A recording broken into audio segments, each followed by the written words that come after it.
Welcome to course 3, conferencing, which is part of our module called brand building.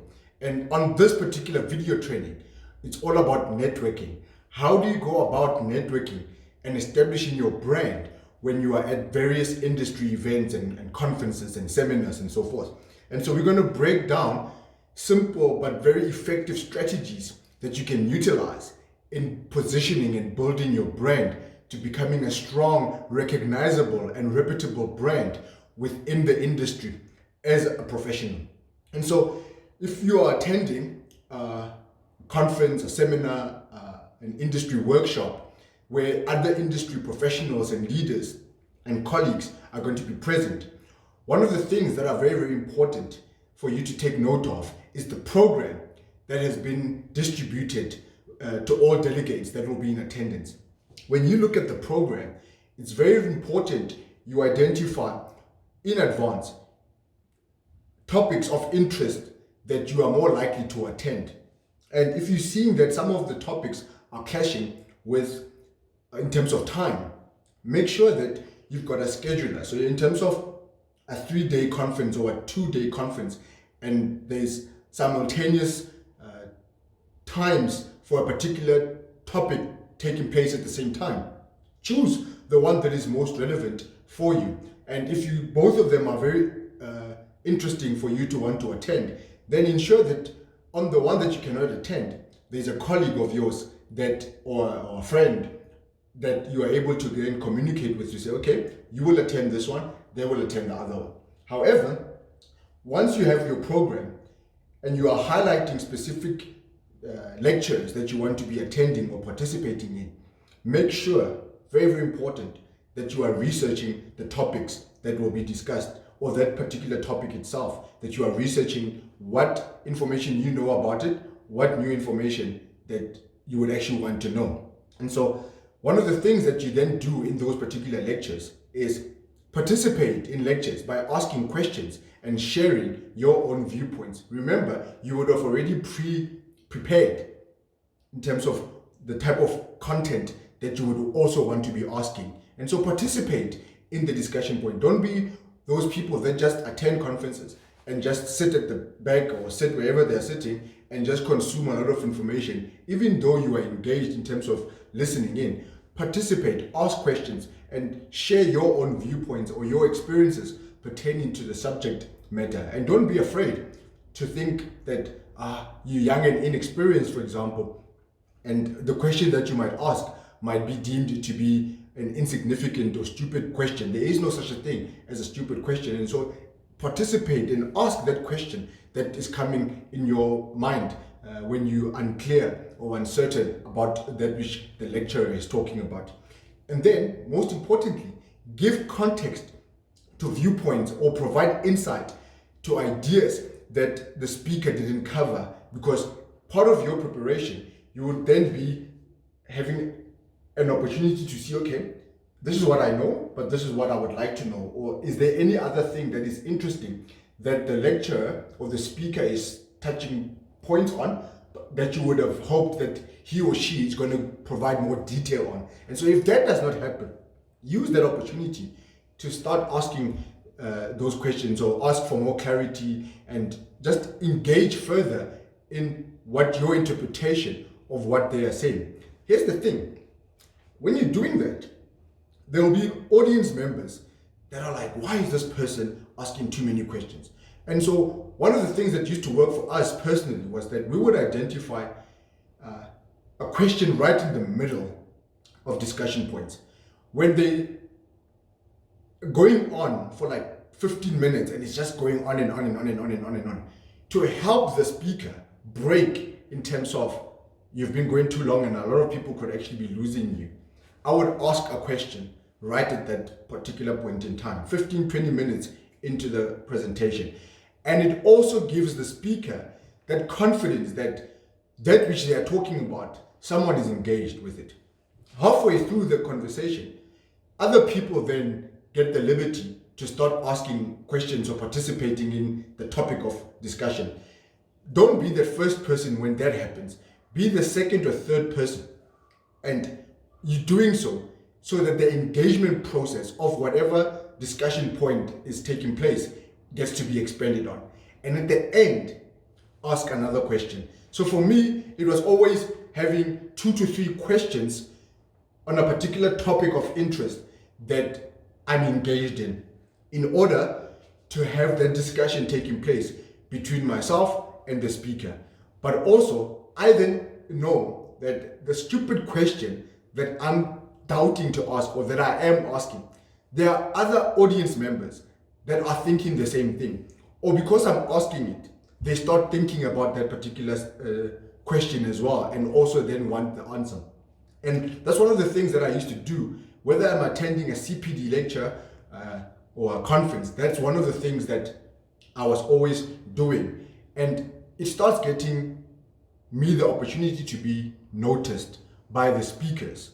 Because what happens after the lecture that the speaker does, he or she is going to want to engage you further. If they're not wanting to engage you further on what you are asking about, they're going to then come and comment and thank you and give you that word of appreciation to say, thank you for engaging me during the lecture. I appreciated it. Every speaker tends to do that, or most speakers tend to do that when it comes to the people that engage them on that subject matter. And so if you're going to be attending a conference or for 2 to 3 days, make sure that 70 to 80% of the lectures that you are in, you're asking 1 or 2 questions as much as possible. That builds rapport with speakers in terms of, okay, this person is really, really engaged. At the next conference, you're going to find similar people attending that particular conference again. And it just starts putting you on the map in terms of, that person is always going to be asking pertinent questions to whatever topic is taking place. Or if you're not asking questions, you start being recognized for the viewpoint that you are having. And that plays a part in positioning or growing or building your brand or starting to have your brand getting noticeable, which is very, very important. So that's what you're literally doing during the lectures. You are engaged.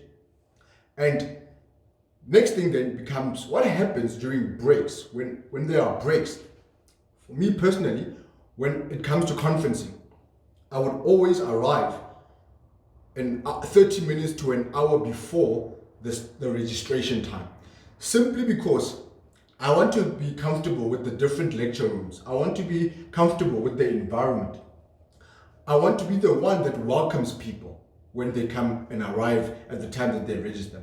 I want to use that time when I come 30 to an hour's time before to connect with the organizers of the conference, to start connecting with them and saying, hey, thank you for this conference. I'm very expectant. I'm looking forward to the next 3 days and so forth. So you start building that rapport with the people that have taken time to organize this event that you are attending. And then when other delegates start arriving, it gives you that opportunity that you have already made yourself comfortable. You have identified that, okay, in this lecture hall, this is where I would like to sit. This is where I would like to be. This is where I would like to be positioned. You're more comfortable as opposed to someone who arrives just before the lectures are starting and they just get to sit wherever the seat is available. They just get to sit with whoever they have to sit next to because that is the seat that is available. Whereas when you are early, you get comfortable far quicker, far more easier than the people that arrive late. And so one of the things that are very, very important, I always carry a small notebook for myself when I attend events. And I put that notebook, whether if you're a lady, you would put it in your bag. If you're a guy and you're wearing a jacket, you would put it in your jacket. But if it's a hot summer day and you're not having a jacket, your phone then is something. But for me, writing it down, it's always something that I prefer doing. But perhaps with your cell phone, you are more comfortable just taking down notes with your cell phone. But the notebook, it's not actually for the notes in the lecture. The notebook is for the connections that you are making when you're writing it down somewhere specific that you can be able to then go back to and say, hey, I've connected with this person. This is something that I remember about this particular individual. Business cards. For a long time, I was the one that was carrying business cards and wanting to connect with people. You could be an optometry practice owner and specializing in pediatrics, or building yourself a brand around contact lenses, or establishing yourself as a person that specializes in low vision or visual therapy, or you're doing a lot of pathology related work. You've got various equipment that most people in your area don't. So your business card should be a visual representation that can easily explain the area of expertise that you are focusing on. And also be prepared to not only have enough business cards that you're going to exchange with industry colleagues. So when you're connecting with people as an optometrist, you 4 or 5 years into the industry that you are listening to this video training right now, you're 4 to 5 years into this industry, and you are busy establishing yourself in the practice that you're working in as in a particular competency that I've just alluded to. When you connect with people, tell them what you do. Tell them your area of interest. Tell them your focus areas. Tell them something specific that they can connect you with pertaining to that subject matter. Tell them where you work. Tell them the experiences in your community that you are serving. So if it's a contact lens conference that you are attending, and everyone that is there is obviously doing contact lenses, right? But there will be certain things that are specific to your community that you are in that is different from another person's practice that is serving a different type of community. So when you connect, you never know that that person one day might need to refer someone to you, because they will remember, hey, so and so specializes in that particular focus point and is located in that particular area. So you're building your network at the conference through connecting with your colleagues in that manner. And so have business cards, but also have that readiness to collect business cards from other people as well. And your business card is basically what you represent. It needs to be readily available. Connect someone. And if you want to direct someone to a website, if you want to connect with someone on social media, connect. One of the things that I would do is, part of exchanging that business card, I will always be like, are you on social media? And that person will say yes. I will connect with them right there and then to show that person that I'm interested in connecting with you. I'm interested in forming a professional network with you. So I'll be very intentional and specific and direct with my approach during breaks, or when I arrive and people are arriving early. So even during the breaks, you engage in, hey, what was your opinion pertaining to this? What did you think about this? That was quite interesting. In my area where I'm working, I see this. And you start creating conversations with your industry peers pertaining to that which you guys were listening to in the conference. And you start building that professional network.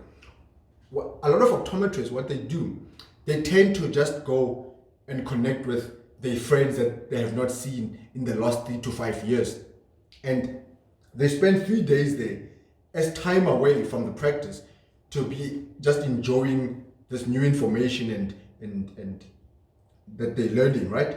But they don't realize the opportunities that networking actually provides for them post the conference. When someone is thinking, I need to refer a patient there, or I've got a colleague who is in that particular area that I met at the conference and they specialize in something that was different from what I do.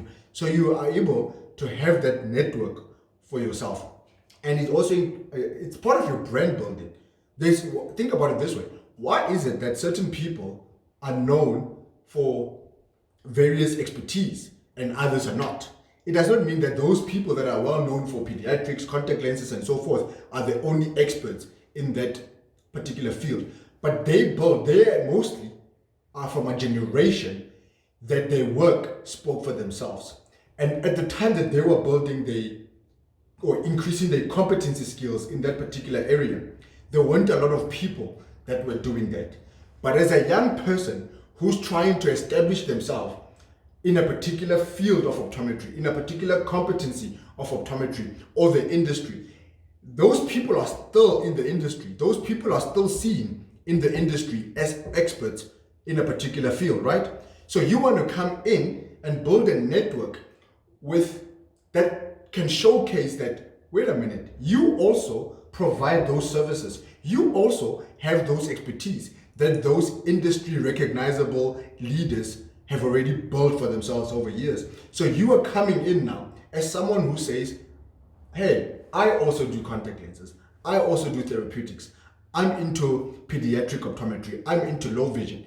And so you building that professional network is to put yourself on the map to say, hey, here I am.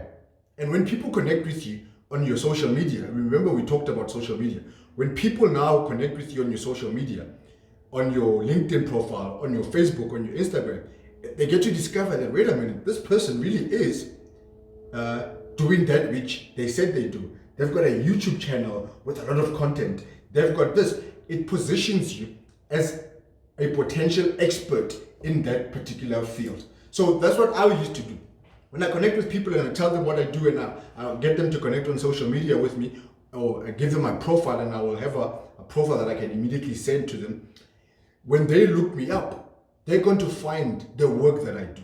So when someone that connects with you, you are a young optometrist, 28 years of age, and still busy building a name for yourself, connecting with other peers who are coming in, who don't know the previous industry leaders, who don't have access to the previous industry leaders. And all of a sudden, at that contact lens conference or that pediatric conference, you are the person that they get to connect with. So when they are dealing with an optometry case that requires those particular expert opinions and referrals and so forth, guess who will be the person that they get into contact with?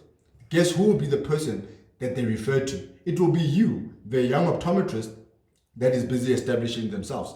I was at a conference that I communicated with a group of young leaders who were into pediatric optometry, and they were working for a practice that specializes in pediatric optometry. And this was last year. Prior to that, I only knew 2 people that specialized in pediatric optometry, and they were far older. But when I discovered that these young people are also interested in the same area that the leader that I knew, or the leaders that I knew, were in, then shortly after that, I was still practicing at the time, I discovered that, wait a minute, here are people that I can actually refer to who are doing incredible work. And the thing about a new generation of leaders is that they bring a different perspective. They're utilizing digital media. They're using different forms of communication when they're dealing with patients. And so they're not limited to the traditional ways of optometry, primary care provision, and so forth. They are using certain things that are current, or certain methods and ways that are current to effectively managing the patient. Not taking anything away from the previous generation, but this will be something that they're doing that is fresh, innovative. So when I'm referring a patient who is from a young parent who is 30 years of age and their child is 6 years or 7 years of age, all of a sudden, that young optometrist will be doing things that the young parent and the young child can relate to, because they'll be communicating with the parent in a different manner that perhaps the previous older generations have always been doing that. And so for me, it's very, very important that I was exposing myself to various different types of people, because you never know how your network is going to expand as a result of that. And so during breaks, some of the things that you need to be doing is not just be going into your corner and communicating with people that you've always been communicating with. Make sure that you're using that time to connect with organizers, to connect with speakers, to add your views and ask questions to people that are outside of your comfort zone that you want to build a network with, which is very, very critical. And so you connect to get to know more about other people and not just sell yourself. So it's a two-way thing. You're putting yourself out there, but at the same time, you're getting to know what other people are doing, and it starts becoming a community of professionals within eye care that you are connecting with, because that then increases your brand within that network, so that when someone starts thinking of your area of expertise, that you are better than them at or more competent than them in that particular area, you come to mind. And that's how you go about increasing your brand. And so for me, I was that young optometrist that was attending various conferences. You remember, my thing about it was that I was specializing, or Vision Straight was focused on business development, training and development, staff training, sales training. And so I needed to put myself in a situation where when I'm sitting with a pediatric optometrist, when I'm sitting with a behavioral optometrist, when I'm sitting with a contact lens optometrist, I understand their core area of expertise on a day-to-day basis. So that when and I could also listen to what they are challenged with, what is important to them, what opportunities actually are existing in their area that they're focusing on throughout the year when they are in practice. So that created an opportunity for me then to identify how do I approach them post the conference, and also to learn about new things that are happening in the context of that particular competency area, so that when I'm standing in front of contact lens practitioners or pediatric practitioners speaking as a business consultant, I've got credibility because I can talk the same language that they're talking. They saw me at the same conference. They saw me asking questions that were clinically orientated or academically orientated. And then whenever I share my viewpoint, it was then always from my business side of things, which was my area of expertise. And that is what we did in building our network. And so part of the breaks is you are connecting to not only sell yourself, but also then to get to know who's who in the industry that you can actually relate with. And here's the one thing that is very, very important when it comes to conferencing and networking at conferencing actually. It's follow-ups. Follow up on potential leads that you get. Be a person of your word. For people you're connecting with the third or fourth time, sell yourself and what you're offering. And what are the things, and what do I mean by this? One of the things that I used to do post the conference was then, remember I had that notebook that we made reference to in the beginning, is to then go back to the notebook and send that message over the phone and send that message. Hello, it was super awesome connecting with you during the conference. I had lots of fun learning so much information and connecting with lovely people such as yourself, and looking forward to building a solid, strong, professional connection with you. All the best. If there's anything that you need assistance with that I can help you with, a referral, a patient, you're following up. You're reassuring that person that it was not just for you guys to exchange contact details and that's it. You are providing them with that reassurance that the connection is important. The connection was important, and you're following up with. So for those person now that you saw them at that conference, and this is the third or fourth time that you're connecting with, they are part of your network now. They are part of your community that you have established and are constantly building on. And all of a sudden, your brand starts to grow. That's how you build a brand when it comes to conferencing. There are certain people that attend a conference and they leave, and they've been doing so for 3 to 4 years, and no one knows them. No one sees them as an expert. No one refers any patient to them. No one listens to them, because when they speak, no one is there to listen. But when you are doing the things that I'm saying you could actually do, you're building a name for yourself that when you speak, people listen. Because over time, people start recognizing that this person is engaged. This person knows what they're talking about. This person is not just a yes person. This person shares their own views. And when you speak, people then start wanting to hear what is it that you're going to be saying. And it then moves to the next part where they start expecting you to have a viewpoint. And that moves you then from that person who's always just asking questions to becoming a key opinion leader in a particular area of optometry or area of interest. And so following up on those connections, following up with the people that were speakers at the conference and engaging them. That thing that you mentioned during your lecture, do you mind sending me this? Do you mind sending me this? Can I ask you a further question on that? So you're also then building your relationship, your professional network with the experts who were the ones speaking at the particular conference, which is very, very important that it also lets them know that you are a potential leader that is rising up in the context of your competency skills that are important to you. So that's basically all about networking. How do you go about networking at conferences? It's very, very key and critical that you do. Now, on a separate note, something that worked for us is that we knew that as part of brand building, we're growing our social media profiles. We are on Instagram, we are on Facebook, we are on LinkedIn, we are on Twitter. One of the things, and we are on YouTube. I've attended conferences where I've got a good phone. So I will take out my phone and I will ask the person, the expert that I'm communicating with, if I can record the conversation. Because why? I was trying to build my YouTube channel, which was important. I was trying to create context around my Instagram account, trying to build content for my various social media platforms. And so I would ask, and I knew that I wanted to have lots of videos, but I did not have the content to have the videos. And these leaders also then did not have YouTube channels or were not as active on social media. So I knew that the topic that we were going to be talking about, or the discussion that we were particularly going to be having pertaining to their area of expertise, not only does the video going to benefit me and my page, but I will tag them as well on social media.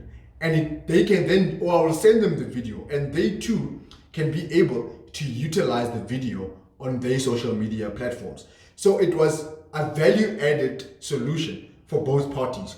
So if you're thinking of how do I go about building content, that's one of the things that, imagine at a conference, how many people you get to speak to. And so part of those asking of questions, sharing your viewpoints, when you now come and you say, hey, can we take a picture together? Can we take, it's starting to build content from a visual point of view for your brand as well, that you can utilize on various social media platforms. So that was our approach in terms of you're talking to a contact lens expert and you want to build content. I will have that discussion recorded. Who is going to do the recording? Your colleague that has known you for the last 10 years that you went to varsity with, who's just standing there, not interested in also building a brand for themselves. And they are just there because the company that they're working for is paying for them to attend the conference for CPD points. Whereas your objective at the conference is completely different. You want to build a name for yourself. And so ask your colleague, your friend, to just record that conversation. Ask one of the waiters that is going to be walking past drinks, collecting food, all of that, to just quickly take that video. How long is the video going to be? 2 minutes, 5 minutes, 10 minutes. It just depends on what you guys are talking about. I was at a contact lens conference and I got shocked by how much content I got to build. I spoke on every day, so it was a 3-day event. Each day, I took videos of every single person that I was talking to almost. We had so many videos. It created content for our YouTube channel for months at a time.